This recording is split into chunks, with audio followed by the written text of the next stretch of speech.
Imagine standing in the gilded halls of the Escorial, where torchlight flickers on polished marble and the scent of incense lingers in the air.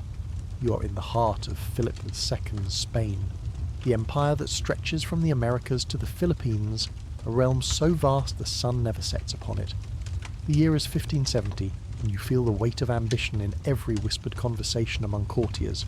Philip, the meticulous king, sits at his desk, quill in hand, his stern face illuminated by candlelight. His marriage to his niece, Anna of Austria, has just been sealed, a union meant to tighten the Habsburg grip on Europe, but beneath the grandeur, a shadow looms, whispers of weakness in the royal bloodline, the creeping fragility that threatens the dynasty. You sense the tension, the delicate balance of power and peril, as the court hums with intrigue. This is the story of Philip II, his empire, and the genetic cost of his ambitions, where love and strategy intertwine with a tragic legacy.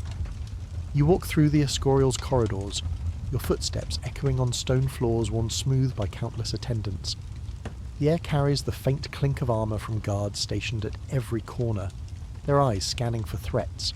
Philip II, son of Charles V and Isabella of Portugal, rules with a fervour that borders on obsession. His lineage is a tapestry of Habsburg and Trastamara blood, woven so tightly that cousins marry cousins, uncles wed nieces. His latest bride, Anna, is his niece, daughter of his cousin Maximilian II. The court celebrates this union with feasts, tables groan under roasted pheasant and spiced wine. But you notice the hushed murmurs. Some say the marriage strengthens the Austrian-Spanish alliance, others whisper it deepens the curse of inbreeding. The strange event unfolds at a banquet in Anna's honour. As musicians pluck lutes and laughter fills the hall, a servant spills a goblet of wine, staining Anna's white silk gown. The room falls silent, the crimson liquid pooling like blood on snow. Anna, pale and composed, laughs it off, but an old courtier mutters it's an omen of misfortune. You feel a chill, the candlelight flickering as if in agreement. Superstition grips the court, and you wonder if this is a sign of the dynasty's fragility, a warning etched in wine. Philip's reign is the pinnacle of Spanish power. You see ships laden with New World gold docking at Seville, their hulls creaking under the weight of empire. He funds wars against the Ottomans and Protestants, his ambition boundless.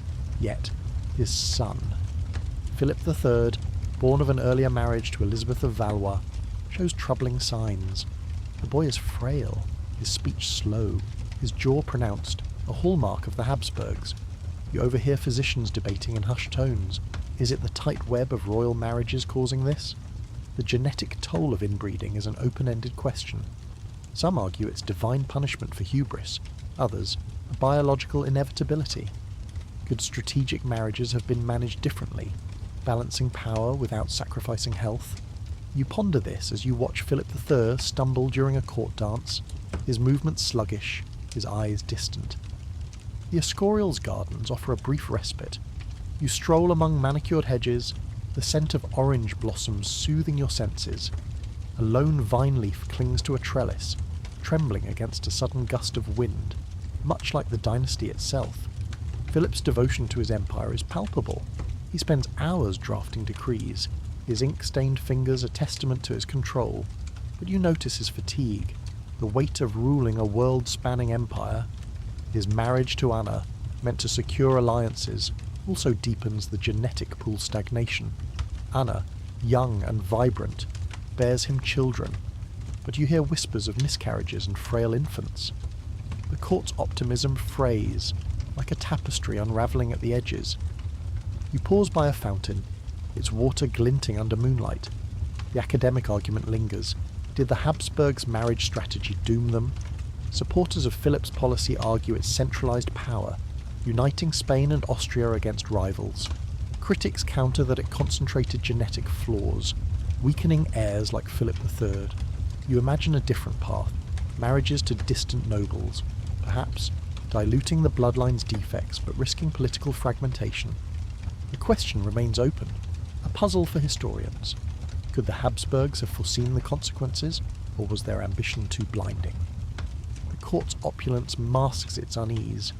You touch the cool marble of a statue. its carved features eerily resembling Philip's angular jaw. The king's faith drives him. He builds the Escorial as a monument to God and Spain, its austere design reflecting his piety. Yet, the strange spill at the banquet lingers in your mind, a symbol of fragility beneath the grandeur. Philip's empire thrives, but his heir's weakness hints at a looming tragedy. You hear a distant bell toll, signalling evening prayers, and feel the weight of history pressing down. The Habsburgs' glory is at its peak, but the seeds of decline are sown, hidden in the blood they so carefully guard. As you leave the Escorial, the wind carries the scent of burning wood from a distant hearth, a reminder of the Empire's fleeting warmth.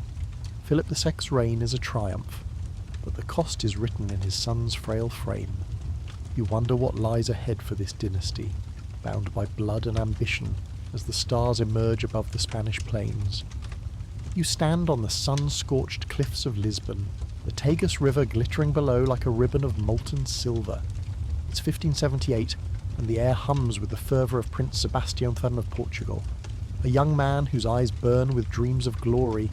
His royal blood, thick with Habsburg and Avi's inbreeding, pulses through a frame both bold and fragile. The court buzzes with anticipation as he prepares for his crusade to Alcázar Quibir, a campaign to reclaim Christian lands in Morocco. You smell the tang of salt and hear the creak of ships being loaded with armour and provisions. Sebastião, son of Joan III and Catherine of Austria, believes himself destined to be a warrior king, yet you sense a tremor of unease among his advisors.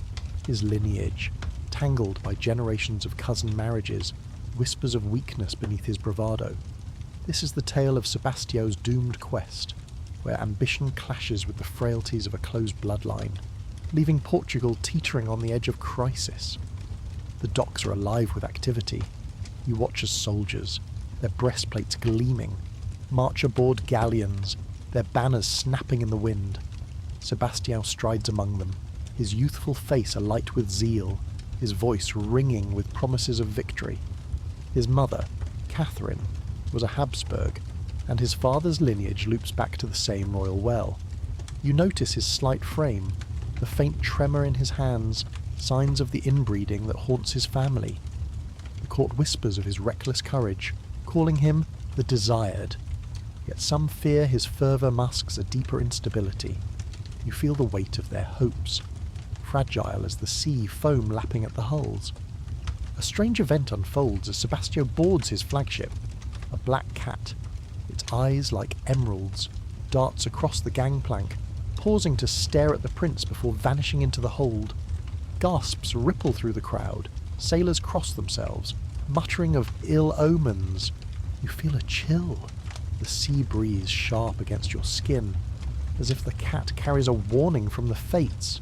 Sebastião laughs, dismissing the superstition, but you see a flicker of doubt in his eyes. The moment lingers, a shadow over the gleaming promise of his crusade. The fleet sails, and you imagine the ships cutting through azure waves, their sails taut under a relentless sun. Sebastião's plan is bold, to crush the Moroccan forces at Alcázar Quibir and expand Portugal's influence. You hear tales of his training, his relentless sword practice, his prayers for divine favour, yet his advisors' letters, which you glimpse in a quiet moment, reveal concerns about his health, frequent fevers, a cough that won't fade. The academic question arises. Did inbreeding undermine Sebastião's campaign? Some argue his physical weaknesses, possibly genetic, dulled his judgment, pushing him toward a reckless venture. Others claim his zeal was a cultural trait, born of Portugal's crusading tradition, not biology. Could a healthier prince have tempered ambition with caution, or was his fate sealed by history's momentum? You ponder this as you imagine the desert sands awaiting him. In Morocco, the battle unfolds disastrously. You picture Sebastião, clad in armour too heavy for his frame, charging into the fray.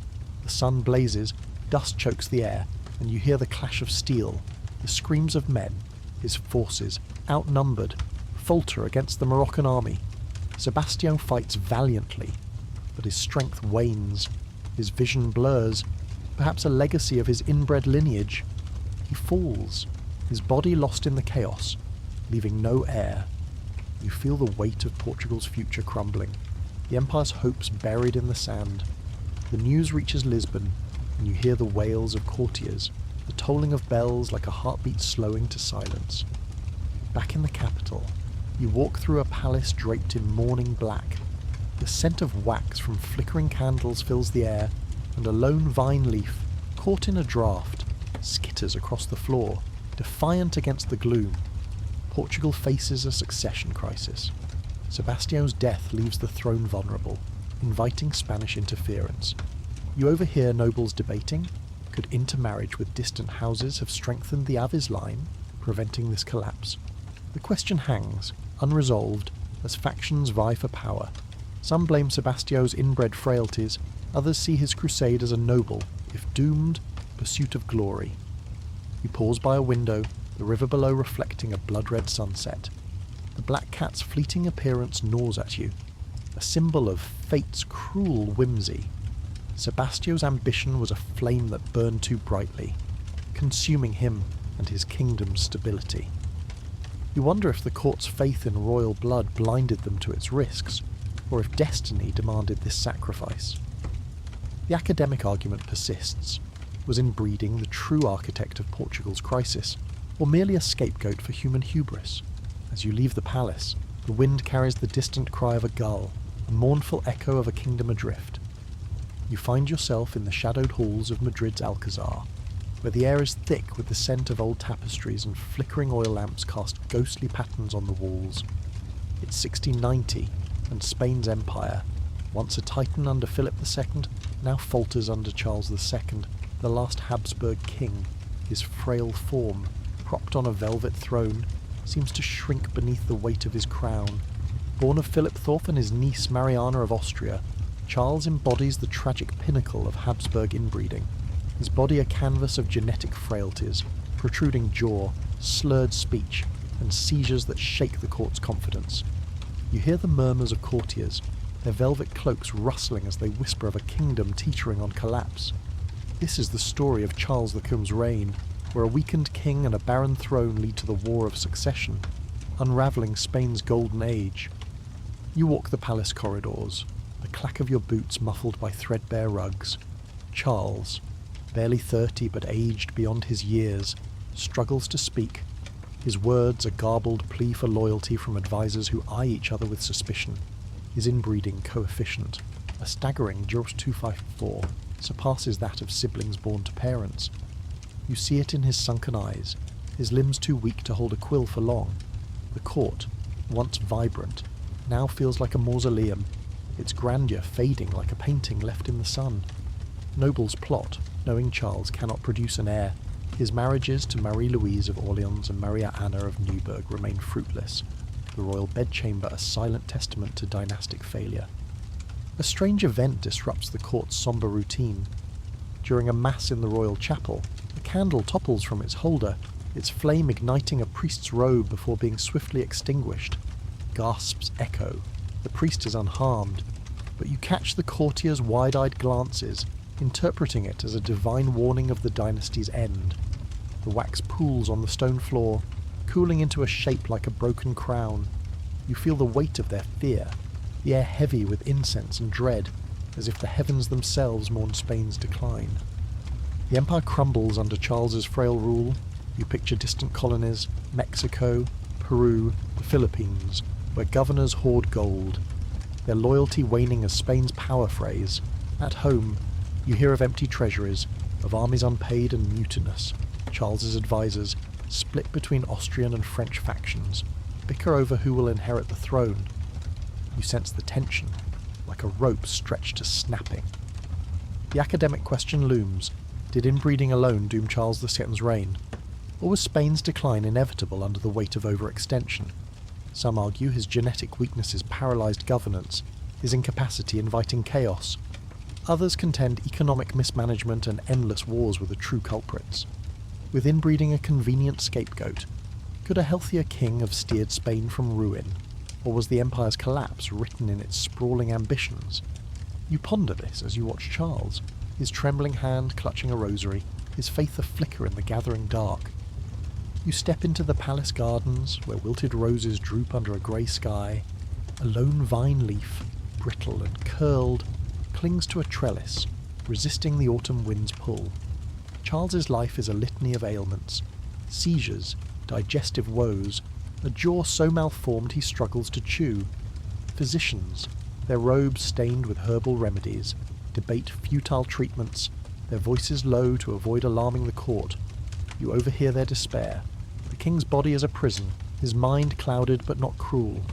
His subjects call him El Hechizado, the bewitched, believing his frailties a curse. You wonder if this label shields them from the truth of their cherished bloodline's cost. The War of Succession looms as Charles's death nears. You imagine European powers, France, Austria, England, circling like vultures, their ambassadors whispering in shadowed alcoves. Charles's will, naming a French Bourbon as heir, sparks outrage among Habsburg loyalists. You feel the ground shift, the empire's fate hanging on a dying man's scrawl. The candle incident lingers in your mind, its fleeting flame a mirror to Charles's reign, brief, fragile, and doomed to gutter out. The academic debate persists. Was inbreeding the fatal flaw, or did Spain's own excesses invite its fall? Some see Charles as a victim of biology, his lineage a closed loop of decay. Others view him as a symbol of an empire stretched too thin, its glory unsustainable. You pause by a fountain, its water stagnant, reflecting a sky bruised with clouds. The court's silence is oppressive, broken only by Charles's laboured breaths echoing from his chambers. His death in 1700 will end the Habsburg line, unleashing war across Europe. You touch the cold stone of the fountain's edge, feeling history's weight. Spain's golden age fades, its legacy a cautionary tale of blood too tightly bound. As you leave the Alcazar, the wind carries the scent of burning leaves, a faint reminder of a dynasty consumed by its own ambition. You stand in the grand hall of Innsbruck's Hofburg, where tapestries ripple in the draught and the scent of polished oak mingles with beeswax from glowing chandeliers. It's 1490, and Maximilian Wrest, the Habsburg patriarch, commands the room with a sharp gaze and a strategist's poise. His bloodline, the intricate weave of Habsburg cousins and grandparents, pulses with ambition but also fatigue, a silent toll of inbreeding. As regent and future Holy Roman Emperor, he orchestrates political marriages to bind Europe's crowns, his vision as vast as the Alps looming beyond the windows. You hear the scratch of quills as diplomats draft alliances, their ink sealing the fate of dynasties. This is the story of Maximilian's calculated unions, where love bends to power and the seeds of genetic decline are sown in the pursuit of empire. The hall buzzes with envoys from Burgundy, Spain, and Milan, their velvet cloaks brushing the stone floor. Maximilian, grandson and cousin to generations of Habsburgs, is a master of diplomacy. His marriage to Mary of Burgundy brought wealth. His son's betrothal to Spain's Joanna promises more. You notice his hands, calloused from jousting yet trembling faintly, a sign, perhaps, of the bloodline strain. His policy of political marriage is a chess game, each union a move to checkmate rivals. Yet, you catch whispers among courtiers. The Habsburgs marry too closely, their heirs growing frail. The air feels charged, like the moment before a storm, as ambition and biology collide. A strange event punctuates a diplomatic feast. As Maximilian raises a goblet to toast a new betrothal, a raven crashes through a window, its wings scattering glass across the table. The bird lands, cawing, on a silver platter, its black feathers stark against the gleaming metal. You hear gasps. A lady drops her fan, its silk fluttering like a fallen leaf. Maximilian, unfazed, jests about bold omens, but you see his knuckles whiten around the goblet. The raven's intrusion lingers, a dark symbol of the risks woven into his marital strategies. Maximilian's ambition shapes Europe. You picture his children, betrothed to distant crowns, their futures bartered like gold. His daughter Margaret is promised to Spain's heir, his son Philip to Joanna of Castile. These unions tie Habsburg lands from Austria to the Netherlands. But you sense the cost. The family tree loops inward. Cousins marry cousins, uncles wed nieces. You overhear physicians muttering about weak heirs, their voices low in the candlelit corridors. Maximilian's own health falters. His once robust frame tires quickly, his breath short during hunts. The academic question emerges. Did his marriage strategy strengthen the Habsburgs or doom them? Some argue it unified Europe, creating a dynasty unmatched in scope. Others contend it concentrated genetic flaws, weakening future generations. Could Maximilian have balanced power with broader alliances, or was inbreeding the inevitable price of hegemony? You ponder this as you watch him, his eyes scanning maps, plotting the next union. The Hofburg's gardens offer a moment of calm. You walk among clipped yews, the air sharp with pine and the distant clang of a blacksmith's hammer. A lone vine leaf, caught on a thorn, trembles in the breeze, defiant yet fragile, much like the Habsburg line. Maximilian's regency over Burgundy and the Holy Roman Empire is a juggling act. Wars, trade, and rebellions demand his focus. Yet, his marriages are his true legacy, binding nations but narrowing the bloodline. You hear tales of his grandchildren, some born with frail limbs or clouded minds, and wonder if the raven's flight foretold this creeping decline. The court hums with activity. You touch the cool stone of a pillar, its carvings echoing Habsburg crests. Maximilian's vision is grand. He dreams of a Europe united under his house, each marriage a thread in a vast tapestry, but the raven's shadow lingers, a reminder of nature's limits. His heirs, like Philip the Handsome, show promise but also fragility, their features marked by the telltale Habsburg jaw. The academic debate persists. Was inbreeding a fatal flaw or a necessary trade-off for power? Supporters of Maximilian's strategy praise its political genius, forging an empire through blood ties. Critics argue it sowed decay, each generation weaker than the last. You imagine a different path, marriages to distant nobles, perhaps diluting the genetic strain but risking fractured alliances. As you leave the Hofburg, the wind carries the scent of burning leaves from a distant fire, a faint echo of empires built and burned. Maximilian's legacy is a paradox, a dynasty strengthened by marriage, yet weakened by blood. You hear a distant bell toll, signalling evening, and feel the weight of his choices. The Habsburgs rise, their power unmatched, but the raven's cry echoes in your mind, a warning of the fragility beneath their glory. You step into the vibrant court of Brussels, where the air hums with the scent of fresh ink and the rustle of merchants' ledgers. It's 1515, and Margaret of Austria, daughter of Maximilian the Femme, governs the Netherlands as regent with a steady hand. Her Habsburg Trastamara blood, thickened by 2 close marriages, carries the weight of a lineage both powerful and fragile. Widowed twice, she channels her grief into statecraft, weaving order from the chaos of trade disputes and noble rivalries. You feel the pulse of the city, its cobblestone streets alive with the clatter of carts and the chatter of Flemish traders. This is the story of Margaret's regency, a delicate balance of diplomacy and resilience, where a woman's skill holds a fractious land together amid the shadows of inbreeding. The palace glows with candlelight, its walls adorned with tapestries depicting hunts and triumphs. Margaret, her face serene yet sharp, presides over councils with a voice that cuts through the din of arguing lords. Her blood ties, daughter of a Habsburg, niece to the Trastamara, bind her to Europe's thrones. But you notice the faint tremor in her fingers, a whisper of the genetic toll. She rules for her nephew Charles, the future emperor, her regency a bridge between his youth and his vast inheritance. You hear the scratch of quills as she signs trade agreements, her policies fueling the Netherlands' wealth. The air carries the tang of spiced wine, a reminder of the prosperity she guards. A strange event unfolds during a market festival. As Margaret inspects a stall of silks, a gust of wind sends a caged songbird soaring free, its golden wings flashing in the sunlight before it vanishes into the sky. The crowd gasps, some whispering of liberty, others of loss. You feel a prickle on your skin, the breeze sharp with the scent of apples, as if the bird's flight mirrors Margaret's own constrained freedom. She smiles, calling it a good omen, but you catch a flicker of wistfulness in her eyes, a woman bound by duty and blood. Margaret's governance is a marvel. You picture her negotiating with guild leaders, her words weaving peace between feuding merchants. the Netherlands thrives. Antwerp's ports brim with ships, their hulls heavy with spices and cloth, yet her lineage raises whispers.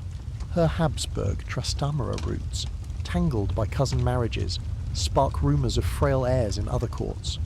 Margaret herself seems robust, her mind as sharp as the blades in the palace armoury. But you overhear physicians discussing her nephew Charles, noting his weak jaw and frequent illnesses, signs of the bloodline strain. The academic question emerges: did inbreeding weaken Margaret's regency, or was her success a defiance of it?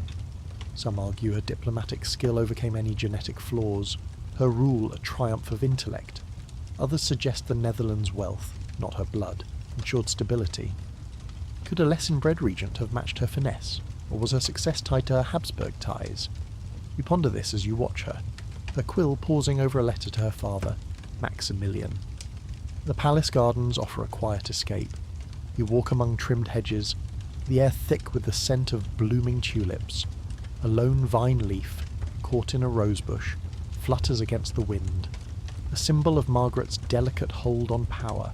Her regency, twice appointed, navigates rebellions and trade wars with a deft hand. She fosters art, her court a haven for painters and poets, their works glowing with colour and life. Yet the shadow of her lineage lingers. You hear tales of her lost children from her marriages, their brief lives a quiet tragedy. Was it the bloodline, or merely fate? The question hangs as you watch her, her eyes scanning a map of the Low Countries and plotting her next move. The songbird's escape lingers in your mind, a fleeting emblem of Margaret's own life, free in spirit, yet caged by duty. Her regency holds the Netherlands steady, a beacon of order in a turbulent age. The academic debate persists.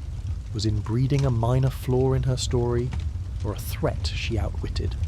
Her supporters praise her as a singular diplomat, her skill transcending biology. Critics argue the region's economic strength, not her lineage, drove her success. You imagine a regent from a broader bloodline. Would they have balanced power with such grace? The question remains open, like the sky where the songbird vanished. You pause by a canal, its water reflecting the golden dusk. Margaret's court is a tapestry of order, woven by a woman whose strength defies her blood's fragility. As you leave the palace, the wind carries the scent of fresh bread from a nearby bakery, a reminder of the prosperity she nurtures against the quiet toll of her lineage. You stand in the dim, stone-walled chambers of Tordesillas, where the air is heavy with the scent of damp wool and burning tallow. It's 1520, and Joanna of Castile, called the Mad, lingers in confinement, her crown a hollow title. Daughter of Ferdinand Sachte and Isabella Thefern, her Trastamara Habsburg blood binds her to Europe's thrones, yet traps her in a web of inbreeding and betrayal. Her father-in-law, and later her son, Charles Ferme, keep her locked away, citing her mental instability. You hear the soft shuffle of her attendants' footsteps, their whispers echoing like ghosts. This is the story of Joanna's queenship, a tragic tale of power stripped and a mind questioned, where the cost of royal blood casts a long shadow over Castile. The palace feels like a tomb, its windows shuttered, letting in only slivers of light. Joanna, once vibrant, now sits by a tapestry, her fingers tracing its threads absently. Her lineage, cousins married to cousins, marks her with a delicate frame and a rumoured fragility of mind. You notice her eyes, sharp yet distant, as she murmurs prayers in Latin. Her father, Ferdinand, and her son, Charles, rule Castile in her name, claiming her unfit. The court whispers of her madness, episodes of grief, perhaps, or defiance misread as insanity. You feel the weight of her isolation, the air thick with the musk of old books and unopened letters. A strange event breaks the monotony. During a rare visit from a priest, a bat flutters into the chamber, its wings brushing Joanna's hair before it vanishes into the rafters. The priest stumbles, dropping his rosary, its beads scattering like tears on the stone floor. You catch the attendants' gasps, their eyes wide with fear of curses or omens. Joanna laughs softly, a sound like wind through dry leaves, and calls the bat a messenger of night. You feel a chill. the room's shadows deepening, as if the bat carries the truth of her confinement, a queen caged by her own blood. Joanna's story is one of lost agency. You imagine her youth, radiant at Aragon's court, betrothed to Philip the Handsome, a Habsburg whose blood mirrored her own. Their children, including Charles V, inherited a tangled lineage, some showing the Habsburg jaw or frail health. You hear courtiers' tales of Joanna's grief after Philip's death, refusing to leave his coffin, they say, though you wonder if it was love, not madness. Her father-in-law confined her, and Charles continued, ruling as regent while she lived in name as queen. The academic question arises, was Joanna's confinement due to inbreeding's mental toll, or a political ploy to seize power? Some argue her rumoured instability stemmed from genetic flaws, her mind weakened by close marriages. Others claim her madness was exaggerated, a convenient excuse for ambitious men to sideline a queen. Could a less inbred Joanna have ruled decisively, or was her fate shaped by patriarchal control? You ponder this as you watch her, her fingers clutching a locket, perhaps holding Philip's miniature.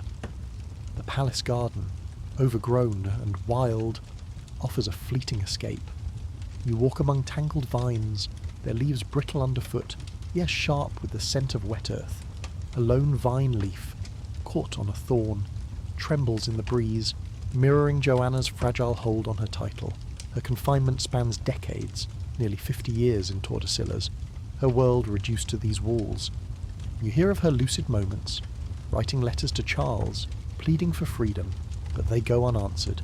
The court paints her as mad, yet you wonder if her defiance, her refusal to yield, was misread as insanity. Her bloodline, rich with Trastamara Habsburg ties, carries whispers of weakness. Her siblings, too, faced early deaths or frail health. The bat's fleeting visit lingers in your mind, a symbol of Joanna's trapped spirit. Her queenship, nominal yet powerless, is a tragedy of wasted potential. The academic debate persists. Was inbreeding the root of her downfall, or a scapegoat for political machinations? Supporters of her confinement cite her erratic behaviour, possibly genetic, as justification. Critics argue her grief was human, her imprisonment a power grab cloaked in concern. You imagine a different path, a Joanna free to rule, her mind unjudged. Would her reign have stabilised Castile, or was her fate inevitable in a world of scheming men? The question hangs, as open as the sky beyond her barred windows. You pause by a cracked fountain, its water long dried, reflecting only dust. Joanna's life is a shadow of what might have been, her crown a burden rather than a glory. As you leave Tordesillas, the wind carries the scent of fading roses, a faint echo of a queen whose blood and fate confined her to history's margins. You stand in the bustling court of Greenwich Palace, where the air hums with the scent of rosemary and the clatter of silver plates at a royal feast. It's 1513, and Catherine of Aragon, daughter of Ferdinand the and Isabella the Fair, holds England steady as protector of the realm, while Henry VIII campaigns in France. Her Trastamara blood, entwined with Habsburg cousins, carries the weight of a lineage both proud and perilous. Widowed by Prince Arthur and now queen to Henry, she navigates a kingdom on edge, her resolve a beacon amid whispers of rebellion. You feel the pulse of the court, its tapestries vibrant with colour, as Catherine's quiet strength binds a nation. This is the story of her brief regency, a testament to resilience against the shadows of inbreeding and political strife. The palace thrums with activity, its halls alive with the tread of messengers and the scent of polished armour. Catherine, her face serene yet resolute, oversees councils with a voice that calms fractious nobles. Her lineage, tightly woven through generations of royal marriages, marks her with a delicate frame, but her mind is sharp as the quills scratching out her orders. You notice her hands, steady as she signs letters to allies, rallying support against Scottish incursions. England trusts her, though some whisper of her Spanish blood, questioning her loyalty. The air carries the tang of wood smoke, a reminder of the fires stoked to keep the realm secure. A strange event unfolds during a court procession. As Catherine rides through London, a street performer's torch flares suddenly. sending a shower of sparks that ignite a banner above her. The cloth burns briefly, its ashes drifting like snow before the crowd douses the flames. You hear gasps, some calling it a sign of divine favour, others a warning of turmoil. Catherine, unflinching, smiles and continues, but you catch a flicker of tension in her eyes. The moment lingers, the scorched air sharp with the scent of charred linen, as if the sparks mirror the fragile balance of her rule. Catherine's regency is a triumph of grit. You picture her rallying troops as the Scots, led by James III, threaten invasion. Her letters, carried by galloping couriers, secure funds and arms. Her words weaving loyalty from doubtful lords. The Battle of Flodden, a victory under her oversight, sees James IV fall, securing England's north, yet her lineage raises questions. Her Trastamara Habsburg blood, thickened by cousin marriages, sparks whispers of frail heirs. Her own children, like Mary, survive, but others are lost to miscarriage. You overhear physicians debating her health, noting her fatigue after long councils. The academic question emerges. Did inbreeding weaken Catherine's regency, or was her success a defiance of it? Some argue her physical strain, possibly genetic, limited her stamina, risking missteps. Others contend her intellect and faith overcame any biological flaws, her rule a product of will. Could a less inbred queen have matched her resolve, or was her Spanish heritage her strength? You ponder this as you watch her, her gaze fixed on a map of the border, planning her next move. The palace gardens offer a moment of calm. You walk among clipped lavender, its scent soothing, the air alive with the hum of bees. A lone vine leaf caught on a trellis trembles in the breeze, echoing Catherine's delicate hold on power. Her regency, though brief, stabilizes England, her diplomacy averting chaos. You hear tales of her piety, her prayers in the chapel echoing through the night, her faith a shield against doubt. Yet, the shadow of her lineage lingers. Her siblings faced early deaths, their health fragile. Was it the bloodline, or merely fate? The question hangs as you watch her, her quill pausing over a letter to Henry, reporting victory. The banner's burning lingers in your mind, a symbol of Catherine's fleeting yet fiery rule. Her regency holds England firm, a testament to her skill in a man's world. The academic debate persists. Was inbreeding a minor flaw in her story, or a hurdle she surmounted? Supporters praise her as a singular queen, her wisdom transcending biology. Critics argue England's military strength, not her blood, ensured success. You imagine a regent from a broader lineage.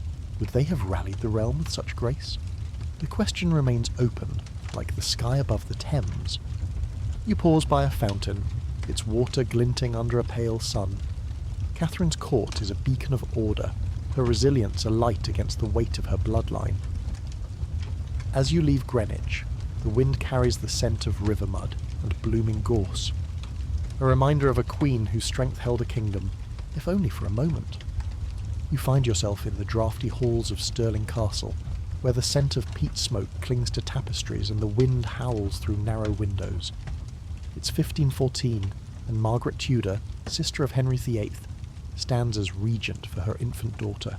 Mary, Queen of Scots, her blood, a mix of Tudor and distant Plantagenet Trastamara lines, carries the weight of royal ambition and the faint strain of inbreeding. Widowed by James IV's death at Flodden, she navigates a Scotland torn by clan rivalries and political intrigue. You hear the clink of goblets and the murmur of lords, their loyalty as fickle as the Highland weather. This is the story of Margaret's turbulent regency, where a woman's resolve battles the chaos of a fractured realm and the shadows of her lineage. The castle buzzes with tension, its stone walls echoing with the tread of armed guards. Margaret, her face pale but resolute, presides over a council of fractious nobles, her voice steady despite their glares. Her lineage, tied to the Trastamara through her mother's Spanish roots, marks her with a delicate frame, though her spirit burns fierce. You notice her hands, clutching a sealed letter to her brother Henry, her knuckles white with strain. Scotland's clans vie for power. some questioning her foreign blood, others plotting to seize the throne for their own. The air carries the sharp tang of wax, sealing decrees that hold the realm together by a thread. A strange event disrupts a court gathering. As Margaret addresses the lords, a tapestry on the wall tears free, its heavy fabric crashing to the floor, revealing a hidden alcove behind. Dust swirls, and a single white moth flutters out, circling her before vanishing into the candlelight. The lords gasp, some muttering of omens, others of betrayal lurking in the castle's shadows. You feel a chill, the air thick with the scent of old wool, as if the moth carries a warning of Scotland's fragile unity. Margaret, composed, jests about the castle's age, but you catch a flicker of unease in her eyes. Her regency is a storm of challenges. You picture her negotiating with clan chiefs, her words sharp as she balances promises of land with threats of English aid. Scotland's borders bristle with tension, the memory of Flodden fueling distrust. Her daughter Mary, barely a toddler, is a pawn in the nobles' games, her crown a heavy burden. Yet, Margaret's lineage raises whispers. The Trastamara Plantagenet ties, tightened by cousin marriages, spark rumours of frail heirs. Her own health falters, her pregnancy is often ending in loss. You overhear physicians noting her fatigue, her occasional fevers, signs that echo her family's history. The academic question emerges: did inbreeding undermine Margaret's regency, or was her struggle rooted in Scotland's chaos? Some argue her physical weaknesses, possibly genetic, dulled her endurance, risking missteps. Others contend her political miscalculations, marrying a Scottish noble, alienating allies, were the true flaw, not her blood. Could a less inbred regent have united the clans, or was Scotland's discord too deep? You ponder this as you watch her, her gaze fixed on a map of the Highlands, plotting her next alliance. The castle gardens, rugged and windswept, offer a brief respite. You walk among gnarled trees, their branches heavy with the scent of damp moss.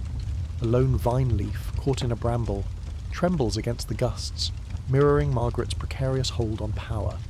Her regency falters as nobles rebel, her second marriage to Archibald Douglas sparking outrage. You hear tales of her courage, riding to meet allies, her cloak soaked by rain. Yet her body tires quickly, her breath short. Was it the bloodline, or the weight of a crown she never sought? The question lingers as you watch her, her quill scratching out a plea for Henry's support, her hope as fragile as the leaf. The moth's fleeting flight lingers in your mind, a symbol of Margaret's fleeting control. Her regency, though valiant, frays under Scotland's divisions. The academic debate persists. Was inbreeding a true obstacle, or a scapegoat for political turmoil? Supporters praise her tenacity, her Tudor spirit defying biology. Critics argue Scotland's clan rivalries, not her lineage, doomed her rule. You imagine a regent from a broader bloodline. Would they have tamed the Highlands' chaos? The question hangs, open as the stormy sky above. You pause by a stone bench, its surface cold under your touch, the air sharp with the scent of pine. Margaret's court is a battleground, her strength a flicker against the storm of her blood and her realm. As you leave Stirling, the wind carries the scent of heather, a faint echo of a regent fighting to hold a fractured kingdom. You stand in the grand hall of Mechlen's palace, where the scent of polished wood and fresh roses mingles with the murmur of diplomats' voices. It's 1535, and Mary of Hungary, sister of Charles V, governs the Netherlands as regent with a deft hand. Her Habsburg blood, thickened by generations of close marriages, carries both the weight of empire and the whisper of fragility. As regent and ambassador, she balances the Catholic Church's demands against rising Protestant unrest. Her every decision a thread in the tapestry of Habsburg power. You feel the pulse of the Low Countries, its markets thriving, its canals glinting under a northern sky. This is the story of Mary's regency, a delicate dance of diplomacy amid the strain of her lineage and a fracturing faith. The palace hums with activity, its tapestries glowing in the light of flickering chandeliers. Mary, her face composed yet keen, navigates council meetings with a voice that soothes yet commands. Her lineage, sister to a double Habsburg cousin, marks her with a slight pallor, though her eyes burn with resolve. You notice her hands, steady as she signs decrees, yet wonder if the faint lines on her brow hint at the bloodline's toll. The Netherlands teeters between Catholic loyalty and Protestant rebellion, and Mary, as Charles III's envoy, must hold it together. The air carries the tang of ink and wax, sealing letters that bind a restless region. A strange event unfolds during a diplomatic banquet. As Mary toasts a fragile truce with local guilds, a glass goblet on the table cracks without touch, its shards glinting like ice on the linen cloth. The room stills, whispers of omens rippling among the guests. You feel a prickle on your skin, the air sharp with the scent of spilled wine, as if the glass foretells the fragility of Mary's peace. She laughs softly, calling it a craftsman's flaw, but you catch a shadow of doubt in her glance, a queen aware of the cracks in her world. Mary's regency is a masterclass in balance. You picture her mediating between Catholic bishops and Protestant merchants, her words weaving compromise where swords would fail. Antwerp's ports brim with trade, their docks fragrant with spices and tar, a testament to her economic stewardship. Yet, her lineage sparks concern. The Habsburg inbreeding, tight as a knotted cord, brings whispers of frail heirs. Her brother Charles suffers headaches, his children frail. You overhear physicians noting Mary's own fatigue, her occasional shortness of breath. The academic question arises, did inbreeding weaken Mary's regency, or was her success a triumph over it? Some argue her physical strain, possibly genetic, limited her endurance, risking diplomatic missteps. Others contend her intellect and pragmatism outshone any biological flaws, her rule a product of skill. Could a less inbred regent have navigated the religious divide as deftly, or was her Habsburg heritage her strength? You ponder this as you watch her, her gaze fixed on a letter from Charles, urging Catholic unity. The palace gardens offer a quiet reprieve. You walk among trimmed yews, their scent sharp in the cool air. The distant clatter of carts a reminder of the region's wealth. A lone vine leaf, caught in a gust, dances across a path, mirroring Mary's delicate hold on power. Her policies foster trade and art, yet Protestant pamphlets flood the streets, their ink staining her efforts. You hear of her private moments, prayers in her chapel, her voice soft but fervent, seeking strength. Her lineage, with its history of weak heirs, looms large. Her nephew Philip shows the Habsburg jaw, his health uncertain. Was it the bloodline, or the weight of her role? The question lingers as you watch her, her quill pausing over a treaty, her hand steady but weary. The cracked goblet lingers in your mind, a symbol of Mary's fragile equilibrium. Her regency holds the Netherlands firm, a beacon of order amid religious storms. The academic debate persists. Was inbreeding a true obstacle, or a minor note in her diplomatic triumph? Supporters praise her as a singular statesman, a skill-defying biology. Critics argue the region's wealth, not her blood, ensured stability. You imagine a regent from a broader lineage, would they have balanced faith and trade with such finesse? The question hangs, open as the sky above the canals. You pause by a fountain, its water catching the pale light of dusk. Mary's court is a tapestry of order, woven by a woman whose strength battles the quiet toll of her blood. As you leave Mechelen, the wind carries the scent of blooming linden, a faint echo of a regent holding a divided land together against the odds of faith and fate. You stand in the Grand Council chamber of Valladolid, where the air hums with the scent of cedar and the rustle of parchment maps. It's 1540, and Charles V, Holy Roman Emperor and King of Spain, presides over an empire stretching from the Americas to Austria. His blood, a double dose of Habsburg through his parents, Philip the Handsome and Joanna of Castile, carries the weight of glory and the strain of inbreeding. As both king and de facto regent during wars, he juggles rebellions, religious schisms, and the demands of a sprawling realm. You feel the pulse of his court, its corridors alive with envoys' whispers and the clink of armour. This is the story of Charles's reign, a titan's struggle to hold a vast empire together, shadowed by the frailties of his lineage. The chamber glows with torchlight, casting shadows on tapestries of conquest. Charles, his face etched with resolve, commands with a voice both weary and firm. His Habsburg lineage, cousins upon cousins, marks him with a protruding jaw and frequent migraines. Yet his will is iron. You notice his hands, steady as he signs edicts, though his fingers tremble faintly after long councils. His empire faces threats: Protestant revolts in Germany, Ottoman raids in the Mediterranean, and restless colonies across the sea. The air carries the tang of ink and wax, sealing decrees that bind nations under his crown. A strange event disrupts a royal hunt. As Charles rides through a forest, a stag bolts across his path, its antlers catching a low branch, which snaps and falls, narrowly missing him. The court freezes, horses snorting, as whispers of omens ripple through the retinue. You feel a chill, the air sharp with pine and damp earth, as if the stag's flight warns of the Empire's fragility. Charles laughs it off, urging the hunt forward, but you catch a flicker of unease in his eyes, a king aware of his mortal limits. His reign is a colossus of ambition. You picture his armies clashing with Turks, their swords flashing under a blazing sun, while diplomats in Brussels and Vienna weave alliances. Spain's gold flows from the New World, its ships creaking under treasure. Yet the treasury bleeds from endless wars. Charles's children, like Philip II, show the Habsburg jaw, some frail in health, sparking whispers of inbreeding's toll. You overhear physicians debating his own ailments: gout, fatigue, signs of a bloodline stretched thin. The academic question emerges: did inbreeding weaken Charles's empire, or was its strain inevitable under its vast scope? Some argue his physical frailties, possibly genetic, dulled his strategic edge, risking missteps. Others contend his empire's overreach, not his blood, drove its cracks, with inbreeding a mere footnote. Could a healthier king have unified his realms, or was fragmentation fated? You ponder this as you watch him, his gaze fixed on a map of Europe, plotting his next campaign. The palace gardens offer a brief escape.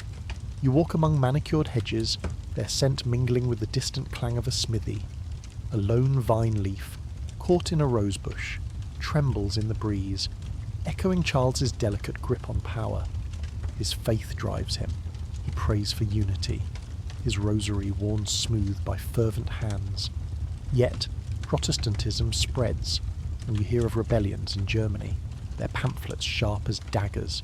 His lineage, with its history of weak heirs, looms large. His daughter Mary suffers fevers, her frame delicate. Was it the bloodline, or the weight of his crown? The question lingers as you watch him, his quill pausing over a letter to the Pope, urging Catholic resolve. The stag's near miss lingers in your mind, a symbol of Charles's precarious reign. His empire, vast as the seas, teeters under its own weight. The academic debate persists. Was inbreeding the true crack in his rule, or a scapegoat for imperial overreach? Supporters praise his vision, uniting Europe through sheer will. Critics argue his wars and sprawling domains, not his blood, sowed decline. You imagine a king from a broader lineage. Would he have held the empire together? The question hangs, open as the horizon beyond Valladolid. You pause by a fountain, its water glinting under a fiery sunset. Charles's court is a crucible of power, his strength a flicker against the strain of blood and ambition. As you leave the palace, the wind carries the scent of blooming orange, a faint echo of an emperor battling to bind a fracturing world. You step into the opulent halls of Madrid's Alcazar, where the scent of beeswax candles mingles with the rustle of silk curtains.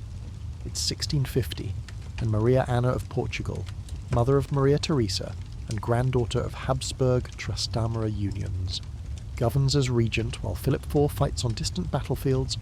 Her blood, thick with the legacy of cousin marriages, carries the weight of a dynasty teetering on decline. As regent, she balances Spain's faltering economy, her decrees steadying a court rife with debt and intrigue. You feel the pulse of the palace, its corridors alive with the clink of coins and whispers of advisers. This is the story of Maria Anna's regency, a quiet triumph of pragmatism amid the shadows of inbreeding and a crumbling empire. The Alcazar glows with torchlight, its tapestries fraying at the edges like Spain's fortunes. Maria Anna, her face calm yet resolute. presides over councils with a voice that soothes fractious nobles. Her lineage, tied to the Habsburgs through her mother, a Trastamara descendant, marks her with a delicate frame.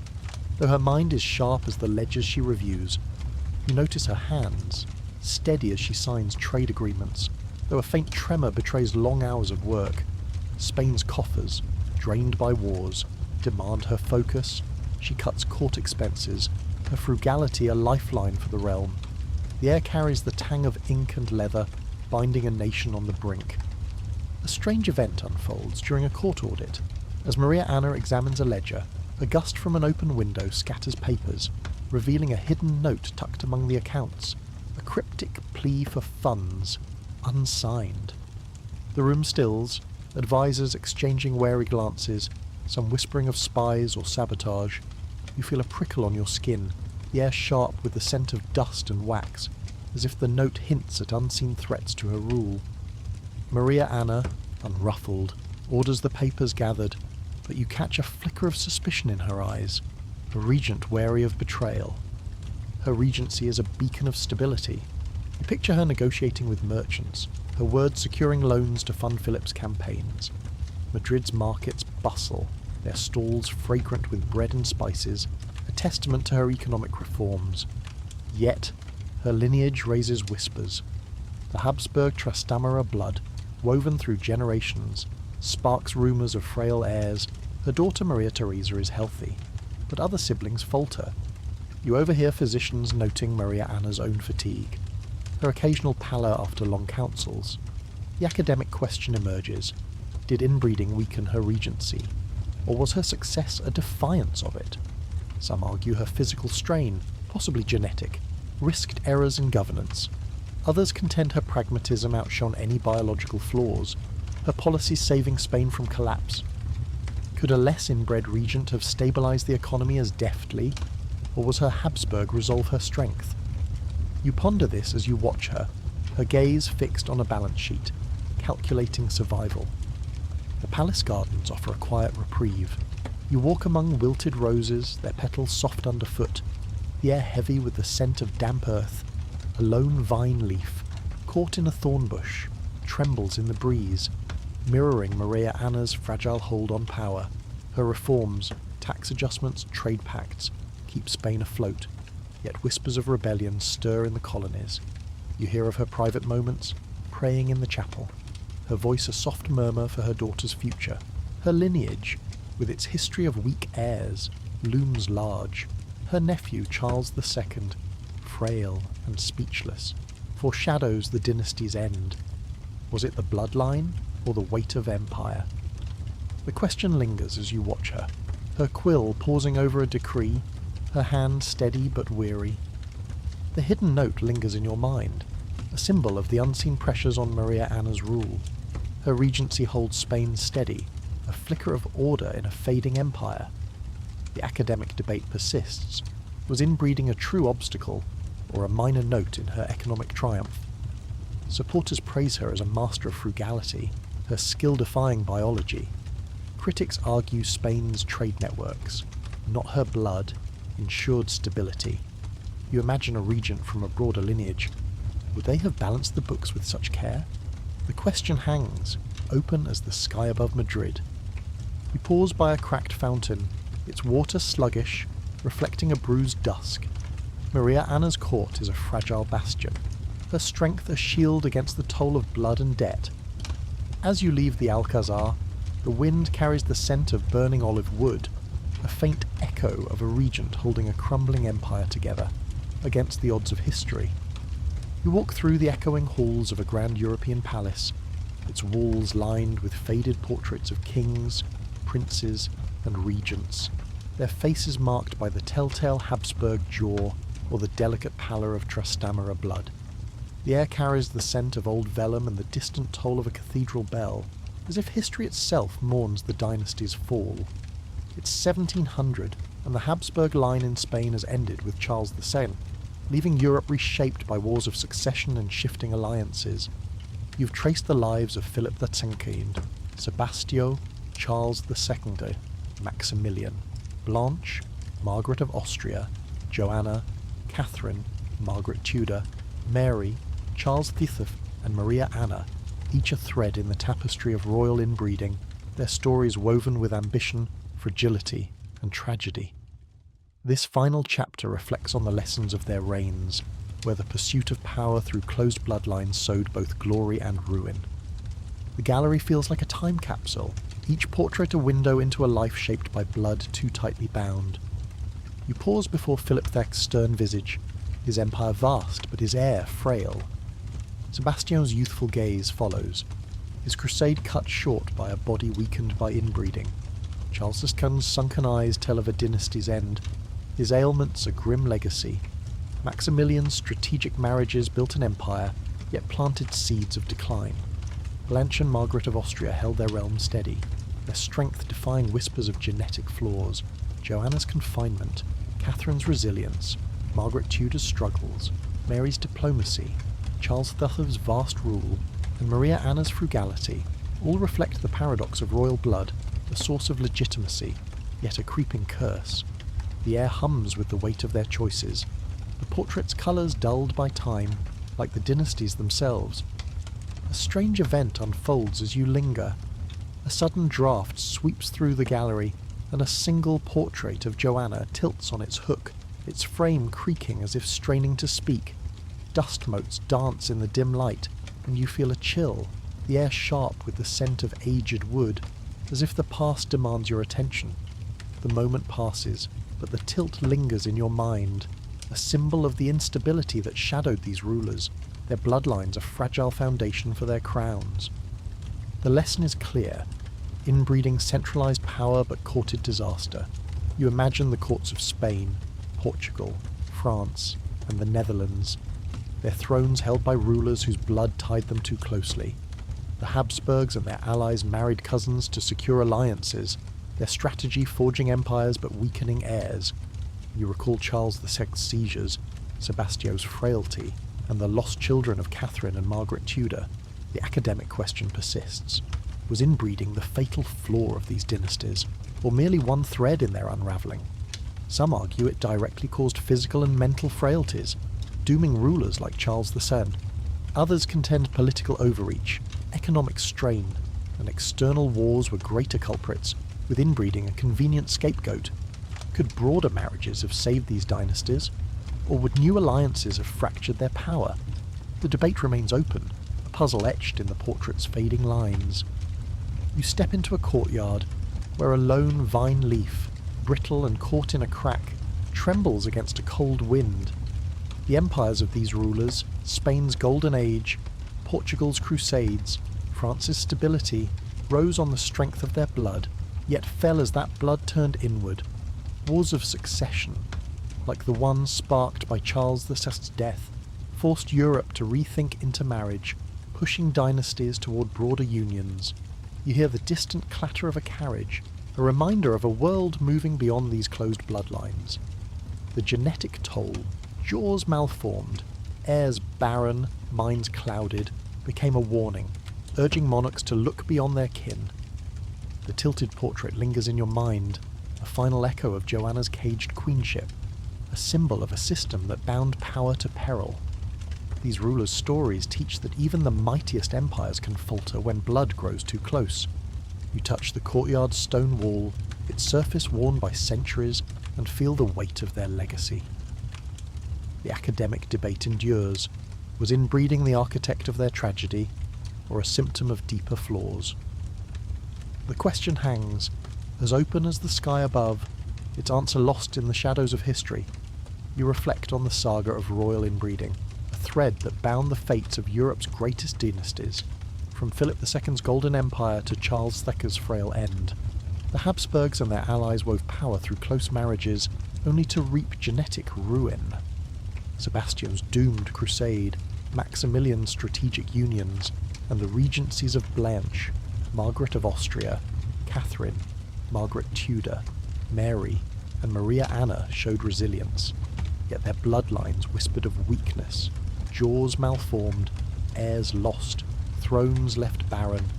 Joanna's confinement and Charles VI's vast rule further exposed the paradox.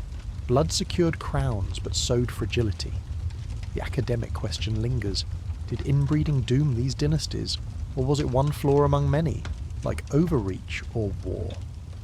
Their lesson reshaped Europe, pushing monarchs toward broader alliances to escape the trap of closed bloodlines. You leave the palace, the wind carrying the scent of dust and time. A reminder that even empires crumble when roots grow too tangled.